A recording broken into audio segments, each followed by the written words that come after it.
திலீப் வண்டி கொஞ்சம் தேவைப்படுது. வண்டி வேற நேற்று தான் சர்வீஸ் போயிட்டு வந்துச்சு. வண்டி கொஞ்சம் கூட போயிட்டு வந்துடுறேன். நேற்று தானே சர்வீஸ் போயிட்டு வந்துச்சு. பரவாயில்ல, அது வந்துடும், உடனே வந்துடும்டா. முன்னாடி வந்து அந்த பிரச்சனை, பின்னாடி வந்து இங்க பிரச்சனை. இதெல்லாம் ஒரு ப்ராப்ளமாடா? நான் ஒண்ணு தரேன்னு சொல்லல, தர மாட்டேன்னு சொல்லு. இதெல்லாம் ஒரு காரணம் லொட்டு லொசுன்னு சொல்லுது. என்ன பிரச்சனை? வண்டி கேட்டமாரா? ஒண்ணு தரேன்னு சொல்லல, இல்ல தரலன்னு சொல்லலாம். அதை விட்டு 1000 லொட்டு லொசு சொல்லுறான் அவன்.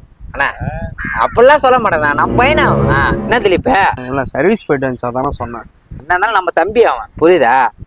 சரி திலீப், அக்காக்கு காலேஜ் விட்டுருவாங்க, ஒரு 1 ஹவர்ல வந்துடுறான்னா. என்னண்ணா பாரு, கேட்கறவன் கேட்டா கரெக்டா இருக்கும். நம்ம கேட்கறத ரெக்வஸ்டா கேட்கணும். என்ன திலீப் நேற்று சர்வீஸ் போயிட்டு வந்துச்சு. சரி திலீப், நான் பாத்துருந்தேன் திலீப். அண்ணா உன் வண்டி என் வண்டி போல உனக்கே தெரியும். வண்டி ப்ராப்ளமா இருக்கு. என் வண்டி பிரச்சனையா இருக்கும்போது தம்பி கேட்கறான்னு சொல்லிட்டு பஞ்சரான வண்டியை கூட என் காசை போட்டு பஞ்சர் ஓட்டி உன்கிட்ட கொடுத்தேன். ஆனா நீ வண்டி தர அண்ணனுக்கு யோசிக்கிற திலீப்.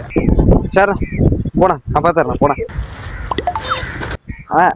ஒரே ஒரு கண்டிஷன் தான், வண்டி ஃப்ரண்ட் பிரேக் மட்டும் பிடிக்காது. ஏன்னா டிஸ்க் கொஞ்சம் ப்ராப்ளம் ஆகுது, மற்றபடி எந்த ப்ராப்ளம் இருக்கிற பேக் பிரேக்கே பிடிச்சின்னு ஓட்டுற, ஃப்ரண்ட் பிரேக்கே கையை வைக்க மாட்டேன்.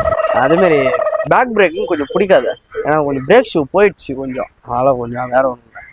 பேக் பிரேக் பிடிக்காம ஃப்ரண்ட் பிரேக் பிடிக்காம எப்படி திருப்பி ஓட்ட முடியும்? ஆளை வச்சு இந்த பொண்ணுங்க தேய்க்கும்ல, அது மாதிரி வச்சு தேய்ச்சி பாரு. அப்புறம் இன்னொன்னு வண்டியில பெட்ரோல் இல்லை, பெட்ரோல் வண்டியில நீ கொடுக்க போய் ஃபுல் டேங்கோட கொடுப்ப, நம்ம தான் போட்டாகணும். நான் போட்டுக்கிறேன், 150 ரூபாய்க்கு போறேன் திருப்பி, ஒன்றும் பிரச்சனை ஆகாது. வண்டியில பெட்ரோல் போட்டா கார்பெண்டர் கீழே பெட்ரோல் ஊத்துது, பிரச்சனையா இருக்குது. என்ன சொல்ல வர நீ? வேற ஏதாச்சும் கொஞ்சம் வண்டி வாங்கிக்கோ. வேணாம் நல்லா சேக்கா சொன்ன, நீ சொன்னது கரெக்டு தானே. படு கேவலத்துல கேவலமா இருக்கிறான். அப்புறம் எங்க டீம்ல